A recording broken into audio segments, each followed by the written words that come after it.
magpababa.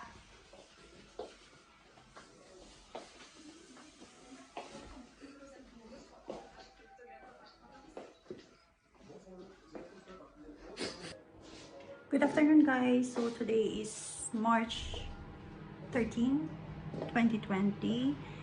12:25 na. Sorry na nakapag-start ng vlog. Pinaprepare ko na yung food ni Eli. Mag-lunch kami. Kakainin niya is rice. Then yung ni-steam ni Daddy kagabi na kahapon na broccoli. Hi, Bubu! And then, for dessert, strawberries. And yung niluto ko kahapon na sinigang na salmon. Yan.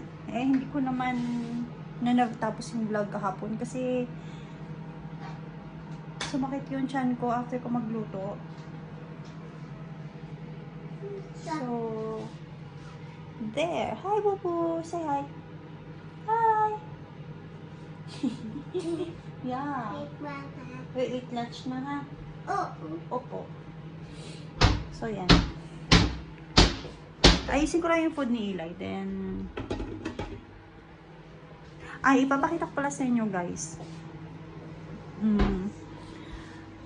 Makikita niyo yan. Yan.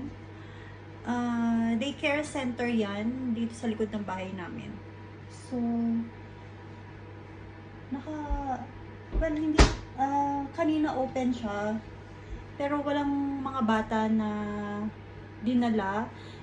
Actually, ang start pa talaga ng close is on Monday, pero nag-open sila kanina. Siguro, inaisip nila baka meron pang mga batang dadalhin o baka batang papasok, pero walang bata, as in wala talaga kanina. So yung mga staff lang yung nandyan. Tapos nag-uwian na rin sila ng maaga kasi walang batang dumating. Tapos yun, sabi ni Daddy kanina na halos wala daw tao sa labas. Maybe because yun nga, yung mga iba nag-work na sila sa bahay nila, yung mga nag-work sa office, so sa bahay na lang sila nag-work instead na pumunta ng opisina. Tapos close na rin kasi yung mga restaurants. May mga restaurants na rin na nag-close, pero yung restaurant na pinagtatrabahuhan ni Daddy, I think hindi pa nag-close. So yun, yung mga daycare centers, malls, I think, tas yun yung mga mga offices, mga close na. Eli,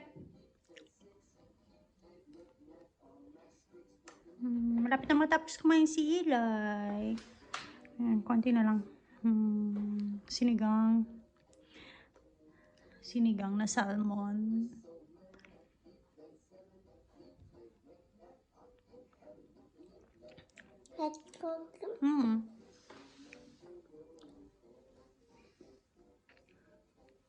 Favorite niya yung sinigang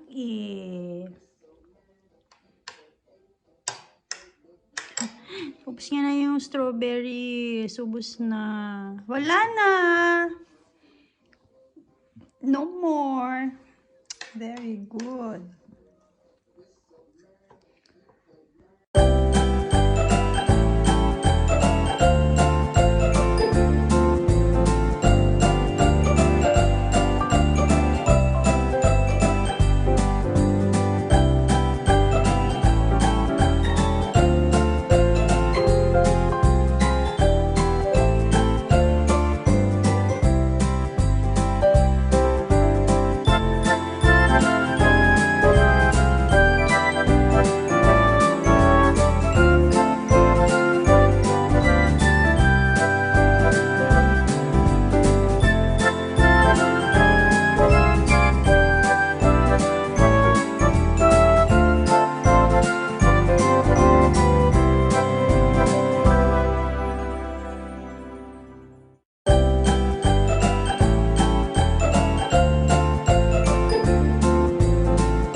Kagising lang namin ni Eli.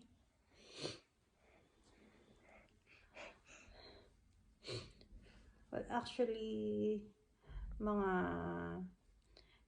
30 minutes na siguro. Tapos nagbe-bake kami na brownies. Brownies. Nice ba? Brownies. Yes. Kiss mommy. Kahapon, yung kaninang morning, kinukwento ko nga sa inyo, close na yung mga ibang establishments dito. That's because of coronavirus. Madami na kasing cases. So, yung government, they decided na i-close na. Hi! Yung mga schools, daycares, ayun nga, yung sinabi ko kanina morning. Baka nagtataka kayo kung ano yung kinukwento ko. Pasensya naman, first time mag-vlog.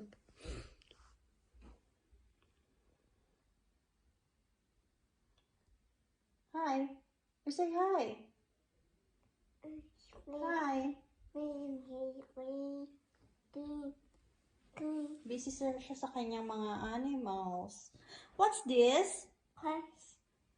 Cow. This one? This one, what's this? It's big.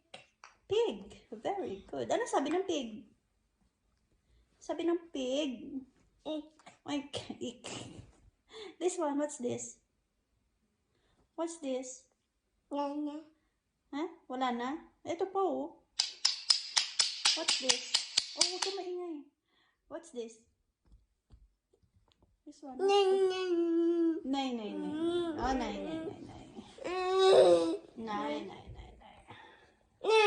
Nay, okay mo. Hindi na. May sumpong ka na naman. Bye.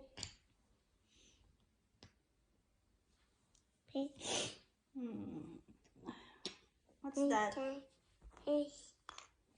Yan naman ang pinagkakaabalahan niya ngayon. Favorite, isa rin sa mga favorite niya na puzzles.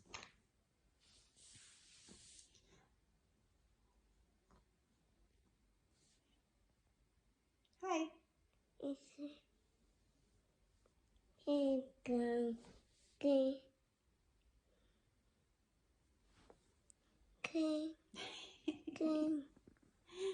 Binibilang niya yung counter dun sa video. Oh yeah, aba. Numbers, yes, that's numbers.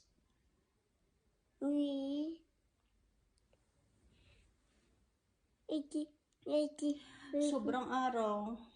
Masakit sa ulo ng araw. Pero hindi naman mainit. Maaraw lang talaga. So, yeah. Hi. Can you say hi? Boy, I'm thinking. Oh, really?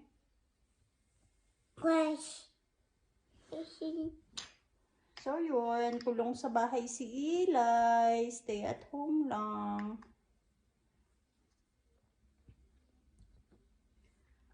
Hindi makagala. Kawawa naman to eh. Haba na hair mo.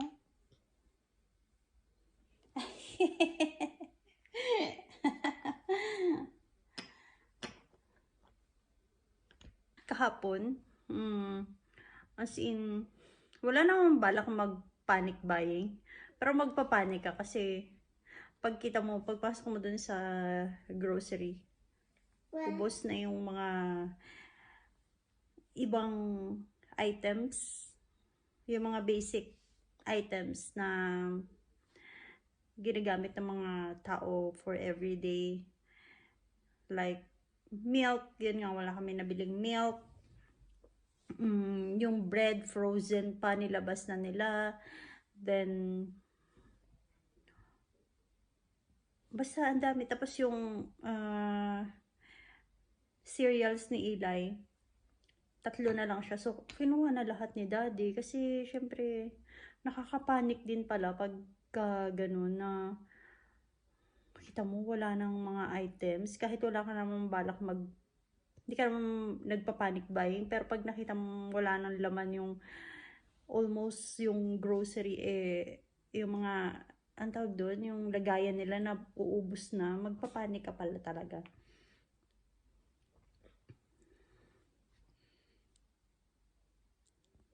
Hindi ako nakapag-video doon sa loob ng groceries kasi parang parang feeling ko makaka-istorbo pa ako doon sa masyadong busy sa loob, tapos mag-video pa ako. Parang feeling ko makaka-istorbo pa ako doon sa pila, or baka may tao sa likod ko, ganyan. And ang gusto ko rin talaga makalabas ng grocery kasi naisip ko si Eli. Kasi feeling ko siya lang yung bata doon sa loob. Yung pala meron din palang iba pa. Hindi ko lang siguro nakita. Mas younger kay Eli. So, yun. Titignan ko muna yan. Binibake natin. Wait lang po.